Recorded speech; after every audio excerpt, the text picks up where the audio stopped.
You know, you gotta remember that. Like, even if it doesn't go anywhere, even if community just stops growing at this level right here, I still have fun on YouTube. I still have friends out here. I still, you know, even if it's just my own 42 subscribers, no, 43, I keep forgetting that, for the rest of my life, hey, I get to entertain those 43 people. There's no expense here, you see. I mean, there's expense of, like, time, okay. But heck, this thing with me talking, I generally do this even without the camera. Which is why I'm so well versed in just talking at random, because I'm oftentimes just sitting somewhere, just... So I'm not really wasting much time that I wouldn't have spent otherwise. I'm not losing anything. I can only gain. That's what I love about this. I love about, like, for instance, Linux, right? You can download it for free. There's nothing to lose. Wikipedia, access it for free. You don't need to buy a big Wikipedia textbook, you know, a whole multi-volume set. Access it for free. So you really can't lose. You might fail to win as much as you wanted to, but you can't just utterly fail. You can't just drop out, you know, because there's always that positive benefit there. There's the stuff from Wikipedia, there's the interesting, useful software you get out of open source, there's, you know, the friendships, even if they're fleeting, that you get out of the community here. You know, and I believe that the rise of community-driven things, rise of adhocracies, and rise of Wikipedia-type things, rise of open source, the rise of our own vague ideas of e-nation and the greater community, I think that all of this is as inevitable as the rise of democracy. Which, granted, democracy took its time, too, right? We came up with it 5,000 years ago, back with the Greeks, and they had it going for a split second there, as far as human history is concerned, in Athens. And then that disappears. But in the last 3 centuries, democracy's really started to catch on. 3 centuries sounds like a long time, except when you realize humanity's been around, or civilization's been around for like good 10,000 years. The 10,000 years of autocrats, and in some way or form, you know, somebody's just in charge, and they're in charge, and there's nothing you can do about it short of, like, mass rebellion, you know, and bloodshed and all that. And then just in the last 3 centuries, bang! There's democracy in America, and there's democracy all throughout Europe, and there's democracy in all these various other countries, to varying degrees, of course. There's certain levels of corruption, there's certain levels of, you know, but the idea is finally catching on. I think a lot of things work this way. You come up with the idea, and then time goes by. And we wait. And in this world where things keep getting faster, we get even more so impatient. You're like, dagnabbit, you know? I came up with this idea 2 years ago. Why hasn't it a reality yet? Why isn't it? Stuff takes time. It just does. You know.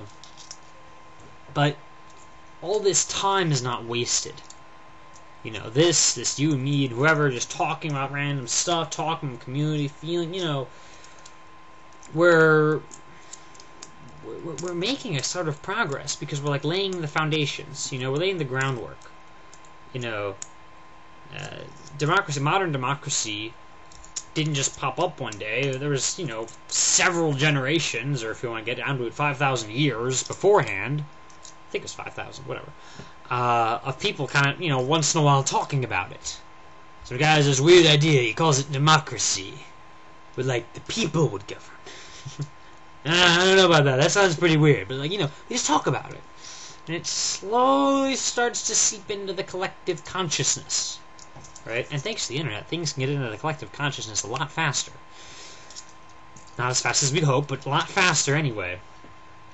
And slowly things start happening. You know, I hear these videos, people, I don't know, complaining to YouTube, for instance, and talking about how, hey, we are the community, and we're in charge here. And I kind of like to see that. Not to say, I necessarily agree with every criticism of YouTube, or whatever other video sharing site, but I like to see people getting up as a community. I'm starting to see these things. People get them to say, no, wait, we're the ones making the videos here. We should, have a say. We should have a vote. We should have... It's happening, Perry. It's just happening really slowly. It's like a little, like a bird in an egg. And stuff is happening inside the egg. Just wait. just wait. And of course, what we're asking for is not one bird, but a whole flock. So we have to wait for this one to hatch, and then the metaphor goes on until we, more eggs, and we. And it's complicated, but it's working. Try not to get frustrated. This is to everybody, by the way. It's not all just to you. Try not to get frustrated, everybody, or cynical, or the partner program has destroyed YouTube, and Renato, he makes all this money. You made a couple comments on that. Like, look, Renato makes like 10 or 20 bucks a video. It's not a lot of money. And he's apparently not really in the pocket of YouTube because, just a couple videos ago, it was the one you were responding to, right? It was the one where he talks to Nicky Nick. And in that video, he disses YouTube for kicking off Jasari and Young Tubers United. And he's raising a ruckus about this. Look at this. This guy is on the YouTube payroll, and he still criticizes them. Well, that's a heartening sign. I don't suppose we'll ever get rid of the suspicion of bias thing once you're being paid. But things are not as evil as they could be. And